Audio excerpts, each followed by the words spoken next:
네, 목요 정치 토크 시간입니다. 최호택 배재대 행정학과 교수 나오셨습니다. 예, 교수님 고맙습니다. 네, 안녕하세요. 네, 오늘 세 보니까 그 선거가 20일 남았고 오늘부터 이틀간 이제 후보자 등록이 이제 진행이 되거든요. 그러니까 본격적으로 이제 선거가 시작된다고 좀 느낌이 오는데 60명 정도 등록을 했다고 하더라고요. 그래서 네. 이정은 기자 리포트를 보니까 앞서 그 1대1 구도가 유독 많은 것 같다 이렇게 좀 특징을 줬는데 이번 선거 좀 대진표 특징이 뭘로 꼽으실 수 있겠습니까? 네, 말씀하신 대로 이제 1대1 구도가 많은데요. 사실 우리가 이제 준연동형 비례대표제가 되면서 예.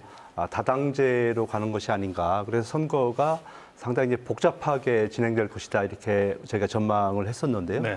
막상 이제 그 보수 진영에서의 통합이라든지 또 뭐 민생당의 통합 이렇게 됨으로 해서 자연스럽게 1대1 구도가 형성이 되었습니다. 네.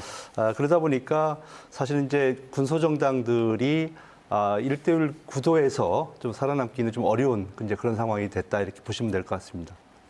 네네네. 이번 그 21대 총선 앞두고 그러니까 코로나19의 그 영향이 엄청나게 작용하고 있는 것 같습니다. 4년 전 20대 총선에서는 이제 세월호 사건이 있었고 예. 이번에는 이제 코로나19가 핵심 변수로 이제 작용을 하고 있는데 이게 정책을 맡고 있는 여당한테는 과거에 세월호 사건 때는 이제 악재로 작용을 했었던 바 있고요. 올해는 좀 어떻게 작용을 할 것 같습니까?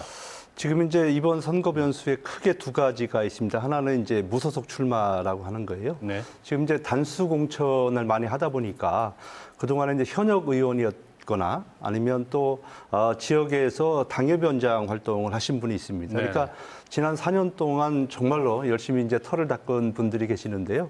그분들이 이제 공천에 배제되면서 사실은 탈락을 했잖아요. 이제 예. 그러다 보니까 이분들도 억울하잖아요. 네. 그래서 이제 무소속으로 출마를 하겠다. 근데 지금 당에서는 만약에 무소속으로 출마하면 앞으로 당에서 얼씬하지 못하도록 강한 조치를 취하겠다 이렇게 했는데도 불구하고 무소속 출마를 지금 얘기를 하고 있단 말이에요. 네.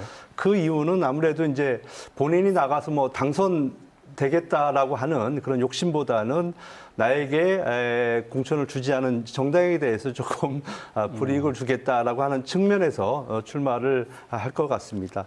자, 그렇다 보면 이제 아무래도 이제 그런 본인을 공천하지 않은 정당에게는 좀 불이익이 될 가능성이 좀 크겠고요. 자, 그다음에 이제 두 번째 아까 말씀하신 대로 이제 코로나 변수가 가장 큰 변수인데요. 코로나 변수는 크게 두 가지입니다. 하나는 뭐냐면은 선거운동을 우리가 이제 대면 선거운동을 못하고 비대면 선거운동을 할 수 있다라고 하는 거잖아요. 네. 그러면 뭐가 유리하겠어요? 그러니까 현역이 유리하겠어요? 아니면 신인이 유리하겠어요? 뭐 현역이 유리하겠죠. 당연히 현역이 유리하겠죠. 그래서 이 충청권 지역에서는 아무래도 이제 그런 것을 이제 뭐 예측을 했는지 어떤지는 모르겠습니다만은 현역들이 대부분 다 공천을 살아남으셨고, 받았죠. 예. 그래서 아무래도 이제 신인들이 이번에는 좀 불리한 이제 네. 그런 선거를 치를 수밖에 없다 이렇게 볼 수가 있겠고요. 또 하나는 이제 투표율입니다. 투표율, 사실 예. 투표율은 우리가 이제 예상을 할 때는 어떻게 예상을 하는가 하면 아무래도 이번에 이제 18세가 새로 진입을 하지 않았습니까? 네. 그러니까 젊은 층들이 많이 이제 투표를 할 것이다. 그 다음에 이제 코로나로 인해서 65세 이상, 그러니까 어르신들의 투표율이 저조할 것이다. 네. 이렇게 보면은 아무래도 이제 보수 쪽보다는 이제 진보 쪽이 좀 유리하게 작용할 것이다. 이렇게 우리가 전망을 했었는데요. 예. 그러나 이제 코로나의 변수가 또 하나가 있습니다. 우리가 예상하지 못했던 것이 뭐냐면 아이들이 지금 학교를 안 가잖아요. 예. 그러니까 20, 30, 40대의 젊은 유권자들이 계시거든요. 이분들이 과연 아이들을 집에 있는 아이들을 맡겨놓고 맡길 데가 없는 거예요. 그러니까 그냥 아이들만 놔두고서 투표장을 가느냐.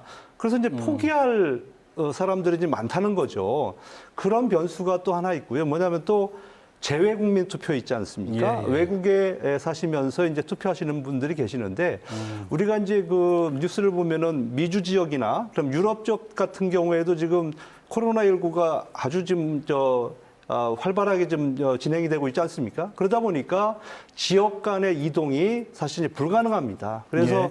아무래도 재외 국민들의 투표율이 상당히 낮아지기 때문에 과연 이것이 어느 쪽으로 유리할까? 이거를 이제 한번 점쳐 봐야 될 것 같습니다. 그러니까 이번 총선에서 그 코로나19에 대해서 여는 이제 코로나 극복을 이제 캐치프레이즈로 내걸고 있고 야는 이제 정권 심판을 내걸고 있는데 충청권에서는 어떤 그 영향을 줄 것 같습니까? 코로나19가.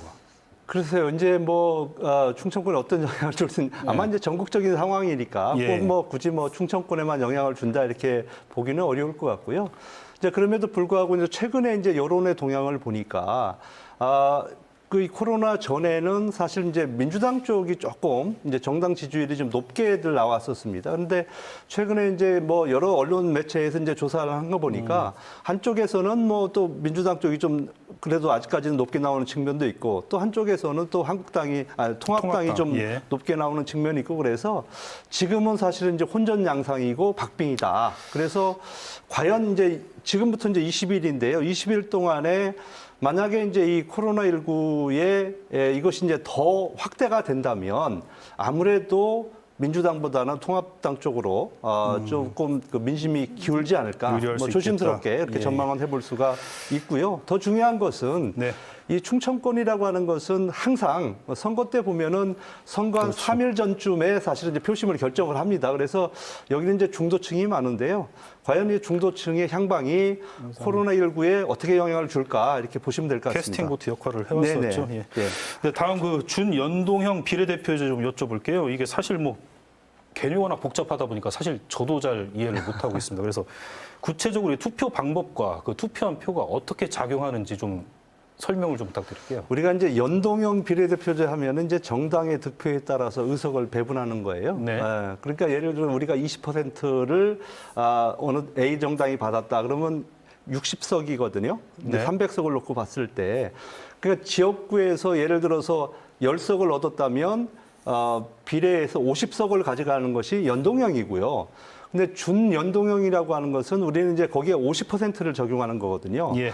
근데 지금 우리가 도입하는 준연동형 비례대표제라고 하는 것은 비례대표 30석에 캡을 씌워서 그 30석에 한해서 사실은 이제 이 연동형을 적용하는 겁니다. 그래서 네. 상당히 복잡한데 이거는 이제 계산기를 두드려 봐야지 최종적으로 어느 당이 몇 석을 가져가는지 알 수 있습니다. 이거. 네, 네, 예, 예. 네. 오늘 여기까지 듣도록 하겠습니다. 무교 정치 토크 최우택 교수와 함께했습니다. 고맙습니다. 네, 감사합니다. 네.